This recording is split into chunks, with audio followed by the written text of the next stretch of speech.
പ്രയാസങ്ങളിൽ പെട്ടുമുഴുകി ജീവിക്കുന്ന വേളയിൽ, അള്ളാഹുവിനോട് തേടുന്ന വേളയിൽ ആരാണ് മറുപടി നൽകുക? അള്ളാഹു പറയുന്നു ഇലാഹും അല്ലാഹ്. നമ്മുടെ വിഷയം സുകുമാറലാണ്, അതുകൊണ്ട് ആ ഭാഗം നാം പഠിക്കാം. ഇലാഹും അല്ലാഹ്. നിങ്ങൾക്ക് ഇത് കാട്ടിത്തരാൻ, നിങ്ങളുടെ രോഗം മാറ്റാൻ, നിങ്ങളുടെ പ്രയാസം ദൂരപ്പെടുത്തി തരാൻ അള്ളാഹു അല്ലാതെ നിങ്ങൾക്ക് വേറെ ഇലാഹുണ്ടോ കൂട്ടരെ? വേറെ ഇലാഹ് നിങ്ങൾക്കുണ്ടോ? എന്താ അതിന്റെ അർത്ഥം? നിങ്ങളുടെ രോഗം മാറ്റുക എന്നത് ആരുടെ പണിയാണ്? അള്ളാഹുവിന്റെ പണിയാണ്. അതുകൊണ്ട് ആ അള്ളാഹുവിന് കൊടുക്കേണ്ടത് വേറെ ഷിട്ടികൾക്ക് നിങ്ങൾ കൊടുത്താൽ ആ ഷിട്ടികളെ നിങ്ങൾ ആരാക്കി മാറ്റലായി? ഇലാഹാക്കി മാറ്റലായി. അതുകൊണ്ട് അള്ളാഹു അങ്ങനെ പച്ച അറബിയിൽ ഇങ്ങനെ പഠിപ്പിച്ചതാണ്. എന്താണ് ഇത്? മറ്റുള്ളവരോട് അള്ളാഹിനോട് മാത്രം ചോദിക്കേണ്ട കാര്യങ്ങൾ ചോദിച്ചാൽ എന്താണ് അവനായി മാറുക? അള്ളാഹു അല്ലാത്തവരെ ഇലാഹാക്കി മാറി. അതുകൊണ്ടാണ് ഞാൻ നേരത്തെ പറഞ്ഞ ഓപ്പറേഷൻ തിയേറ്ററിലേക്ക് കടന്ന ശേഷം പിന്നെ അള്ളാഹിനോട് കൈപ്പൊക്കി അള്ളാഹുവേ എൻ്റെ ഭാര്യയെ നീ രക്ഷപ്പെടുത്തണം എന്ന് പറയുന്നതിന് പകരം നഫീസത്ത് മാലയോ മൊയ്തീൻ മാലയോ ബദർ മൗലൂദോ മറ്റേതെങ്കിലും ചെല്ലിപ്പാടി പ്രഹസനം കാട്ടി അള്ളാഹു അല്ലാത്ത കാഷ്ടിക്കുന്ന മൂത്രിക്കുന്ന ഷിട്ടികളോടാണ് ആ പ്രശ്നം പരിഹരിക്കാൻ വേണ്ടി ചോദിക്കുന്നതെങ്കിൽ അവന്റെ ഭാര്യ രക്ഷപ്പെടട്ടെ രക്ഷപ്പെടാതിരിക്കട്ടെ, ഇവൻ അതിലൂടെ നരകത്തിലേക്ക് പോകേണ്ടി വരും. മനസ്സിലായില്ലേ? ഈ പൂജാരിയുടെ അടുക്കലേക്ക് പോയാലും ചിലപ്പോൾ രോഗം മാറാം. അത് ചിലപ്പോൾ പരിശോധിക്കാൻ വേണ്ടി അള്ളാഹു രോഗം മാറ്റിയേക്കാം. ഇവിടെ കുറേ വർഷം ക്ലാസ് കേട്ട ഒരു സുഹൃത്തിനെ നിങ്ങൾ ഓർക്കുന്നുണ്ടായിരിക്കാം, പഴയ ആൾക്കാർക്ക് ഓർമ്മയുണ്ടായിരിക്കും. ശബരിമലയുടെ മീതെ കയറിയ സഹോദരൻ അല്ലേ, സെയ്ദ് സാഹിബിന് ഓർമ്മയുണ്ട്. അദ്ദേഹം ഇവിടെ വെച്ചിട്ട് നമ്മളോട് പറഞ്ഞാണ്, ഇവിടെ കുറെ വർഷം ക്ലാസ് കേട്ട് തൗഹീദ് ഉൾക്കൊണ്ടുപോയി. അദ്ദേഹം പറയുന്നു, ഞാൻ മദീനയിലേക്ക് വരുന്നതിന് മുമ്പ് വരേക്കും അടുത്ത് വരേക്കും ശബരിമലയുടെ മീതെ കയറാറുണ്ടായിരുന്നു ഹിന്ദുക്കളോടൊപ്പം. അങ്ങനെയുള്ള കാനേഷ്മാരി മുസ്ലിങ്ങളുടെ ലിസ്റ്റിലാണ് മൂപ്പര്. കാനേഷ്മാരി മുസ്ലിങ്ങളുടെ ലിസ്റ്റിലാണ്. അതും കാട്ടാം ഇതും കാട്ടാം. അയാളെ പേര് മറന്നോ? ശബരിമലയുടെ താഴെയുള്ള പള്ളിയുടെ ഇമാം, എൻ്റെ വീട്ടിലേക്ക് വന്ന ഇമാമിന്റെ പേര് അബ്ദുൽ ഷുക്കൂർ മൗലവിന്നോ? ആ നാട്ടുകാരുണ്ടല്ലോ എവിടെ ഞാൻ പറഞ്ഞിരുന്നു. എൻ്റെ വീട്ടിലേക്ക് വന്നു. താഴെ 40 കൊല്ലം ഇമാമായ ഖതീബ് സാഹിബ് കെ അബൂബക്കർ മുസ്ലിയാരുടെ കൂടെ ഞാൻ പഠിച്ചിരുന്നു. ഞാൻ അദ്ദേഹത്തിന്റെ ശരീക്കാണെന്നൊക്കെ വാദിച്ചിരുന്നു. അദ്ദേഹത്തെ എൻ്റെ വീട്ടിലേക്ക് കുട്ടികൾ കൊണ്ടുവന്നു. അദ്ദേഹം എന്നോട് പറഞ്ഞ സംഭവത്തിൽപ്പെട്ടതാണ് എന്ത്, നമ്മുടെ വിഷയവുമായിട്ട് നല്ല ബന്ധമുള്ള വിഷയമാണത്. അദ്ദേഹം പറഞ്ഞു, അദ്ദേഹത്തോട് ഞാൻ ചോദിച്ചു, നിങ്ങൾ എന്ത് സേവനമാണ് ദീനിനു വേണ്ടി കാട്ടുന്നത്?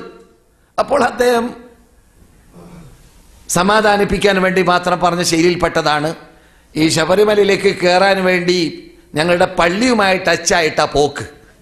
വിശദീകരിച്ച് മൂപ്പര് പറയുന്നില്ല. ഞാൻ പിന്നെ വിശദീകരണം ചോദിച്ചതാണ്, അവിടെ താഴെ നടക്കുന്നില്ലേ പൂജയും തവാഫൊക്കെ, അതിന് നിങ്ങൾ കൂട്ടു നിൽക്കുന്നില്ലേ എന്നൊക്കെ ഞാൻ ചോദിച്ചിരുന്നു. അങ്ങനെ മൂപ്പര് പറയാണ്, അവിടെ വല്ല മുസ്ലിങ്ങൾ പോകുന്നുണ്ടെങ്കിൽ ഞാൻ തടയും, മീതെ പോകണ്ട, അത് ഹിന്ദുക്കളുടെ അമ്പലാണെന്ന് പറയൂ. അപ്പൊ താഴെ ഈ പള്ളിയുടെ പരിസരത്തുള്ളതായ അമീരെ പോകുന്ന ഹിന്ദുക്കൾക്ക് തവാഫ് ചെയ്യാനുള്ള സൗകര്യം ചെയ്തു കൊടുക്കുന്നുണ്ട്. അതിന് മറുപടി കിട്ടിയത് ആ സഹോദരൻ എൻ്റെ കൂടെ വന്ന സുഹൃത്തുക്കളോട് ചോദിച്ചാൽ അറിയാം മറുപടി. ഞാൻ എന്തെങ്കിലും പറയാം, നമ്മുടെ ക്ലാസ് മെമ്പർമാരാണ് അവർ.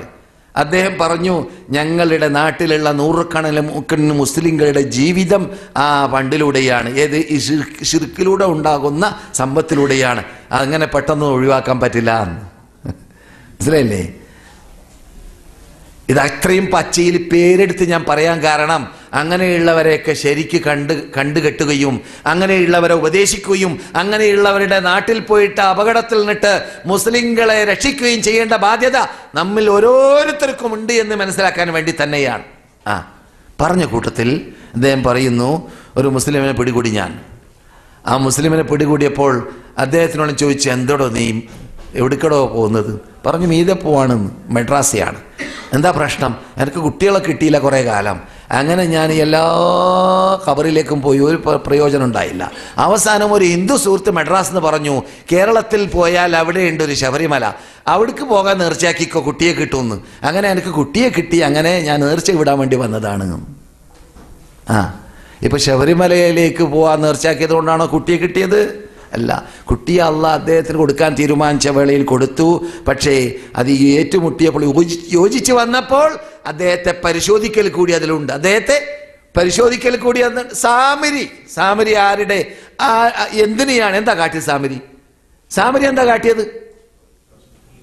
പശു ജിബ്രീൽ കയറിയ പശു നടന്ന സ്ഥലത്ത് നിന്ന് മണ്ണെടുത്തിട്ട് എന്ത് ചെയ്തു? ഒരു കോലം ഉണ്ടാക്കി അതിനെ നിക്ഷേപിച്ചു. അള്ളാന്റെ ഭാഗത്തുനിന്ന് പരിശോധിക്കാൻ വേണ്ടി ശബ്ദം ഉണ്ടാക്കി കൊടുത്തു. അള്ളാഹ് എന്ത് ചെയ്തു? അതിനൊരു ശബ്ദം ഉണ്ടാക്കി പരിശോധിക്കാൻ വേണ്ടി. അങ്ങനെയാണ് അള്ളാഹുവിന്റെ ശൈലി. ഇത് അള്ളാഹിനോട് മല്ലിടുന്നവരെ അള്ളാഹ് വീണ്ടും പരീക്ഷണത്തിൽ പെടുത്തും. അള്ളാഹു സുബ്ഹാനഹു വ തആല അവരെ പരിശോധിച്ച ശൈലിയാണ്. മുശ്രിക്കാവുന്നവർ മുശ്രിക്കുകളായി, തെറ്റുന്നവർ തെറ്റി, നല്ലവരായി മാറുകയും ചെയ്തു. നല്ലവരാര് വടക്ക് ആര് എന്ന് പരിശോധിക്കാൻ വേണ്ടി ലിയമീസല്ലാഹുൽ ഖബീസ മിനത് തയ്യിബ്, ഏത് തയ്യിബ് ഏത് ഖബീസ് എന്ന് പരിശോധിക്കാൻ വേണ്ടി അള്ളാഹ് അങ്ങനെയുള്ള പരീക്ഷണങ്ങൾ സാധാരണ കാട്ടും. അതുകൊണ്ട് ഞാൻ പറയാറുണ്ട്, മൊയ്തീൻ എൻ്റെ പാസ്പോർട്ട് മടക്കി തരണമേ എന്ന് പറയുമ്പോൾ വല്ലപ്പോഴും ഒരാളുടെ കയ്യിലേക്ക് പാസ്പോർട്ട് കിട്ടിയാൽ അവൻ ഒരിക്കലും ശിർക്ക് ചെയ്യൽ നല്ലതാണെന്ന് കരുതി പോകരുത്. എന്തുകൊണ്ട്? നിന്നെ ശിർക്കിൽ തന്നെ അടിയോർച്ച് നിർത്താൻ വേണ്ടി ഒരു പക്ഷേ ഇബ്ലീസ് നിന്റെ പാസ്പോർട്ട് എവിടെയാണ് ഉള്ളതെന്ന് അറിയുമെങ്കിൽ അവനത് കൊണ്ടുവന്ന് കൊടുക്കാൻ സാധ്യതയുണ്ട്. മനസ്സിലായില്ലേ? എന്തിന്? ഇബ്ലീസിന് വേണ്ടത് ആദമിന്റെ സന്തതികൾ ശിർക്കിൽ തന്നെ ജീവിക്കണം എന്നതാണ്. അപ്പോൾ നമ്മുടെ വിഷയം ഇസ്ലാമിക ചികിത്സയായിരിക്കണം. അല്ലാത്തതിലൂടെ ഫലം കിട്ടിയാലും കിട്ടിയില്ലെങ്കിലും, മനസ്സിലായില്ലേ? അല്ലാത്തതിലൂടെ ഫലം കിട്ടിയാലും കിട്ടിയില്ലെങ്കിലും ഇസ്ലാമിക ചികിത്സയല്ലാതെ നാം ചികിത്സിക്കാൻ പാടുള്ളതല്ല. പൂജാരി അടുക്കിലേക്ക് പോയാലോ, അല്ലെങ്കിൽ ഇസ്മിന്റെ പണിക്കാരൻ എന്ന് പേർ പറയുന്നതായ കണക്കപ്പിള്ളയുടെ സ്വഭാവമുള്ള ഖുർആൻ കൊണ്ട് മാത്രം, സുന്നത്ത് കൊണ്ട് മാത്രം, ഇസ്ലാം അനുവദിച്ച രൂപത്തിൽ മാത്രം മന്ത്രിക്കുന്ന, ഖുർആൻ ഓതി ചികിത്സിക്കുന്ന ആളെ കുറിച്ചല്ല ഈ പറയുന്നത്. അല്ലാത്ത കണക്കപ്പിള്ളമാരുടെ സ്വഭാവമുള്ള, ഇലയിൽ എഴുതുന്ന, അല്ലെങ്കിൽ തോലിൽ എഴുതുന്ന, അല്ലെങ്കിൽ ഇരുമ്പിലും ചെമ്പിലും എഴുതുന്ന, അല്ലെങ്കിൽ കടലാസിൽ തന്നെ അള്ളാഹു അല്ലാത്ത ഷിട്ടികളുടെ പേരുകൾ, ജിന്നുകളുടെ പേരുകൾ, പിശാചുകളുടെ പേരുകൾ എഴുതുന്ന, അല്ലെങ്കിൽ അള്ളാഹ് ഇറക്കിയ ഖുർആനിനെ അള്ളാഹ് ഇറക്കിയ രൂപത്തിലല്ലാതെ ബിസ്മിക്ക് ബാ സാ മീം എന്ന് ഒറ്റക്കൊറ്റക്കായി എഴുതിയിട്ട് ഉർക്ക് എന്ന പേരിലോ ഏലസ് എന്ന പേരിലോ കെട്ടിക്കൊടുക്കുന്ന ഒക്കെ ഉണ്ടാവാറില്ല നമ്മുടെ നാട്ടിൽ. അതൊക്കെ അങ്ങനെയുള്ളവരെ സമീപിച്ചാൽ 40 എന്താ സംഭവിക്കുക? അതിലൂടെ രോഗം മാറുമെന്ന വിശ്വാസത്തിലൂടെയാണ് സമീപിക്കുന്നതെങ്കിൽ അവൻ അല്ലാഹ് ഇറക്കിയ ഖുർആനിനെ നിഷേധിച്ച ആളായി മാറിയെന്ന് നബിയുനാ മുഹമ്മദ് റസൂലുള്ളാഹി ഫഖദ് കഫറ ബിമാ ഉൻസില അലാ മുഹമ്മദ് സല്ലല്ലാഹു അലൈഹി വസല്ലമിൽ ഇറങ്ങിയതിൽ കാഫറായ ആളായി മാറി. ഇനി വിശ്വസിച്ചില്ല, വെറുതെ ഇങ്ങനെ ജനങ്ങൾ പോകുമ്പോൾ ഞാനും പോയി എന്ന് അങ്ങനെ പോകുന്നവരുണ്ടല്ലോ, ഉണ്ട്.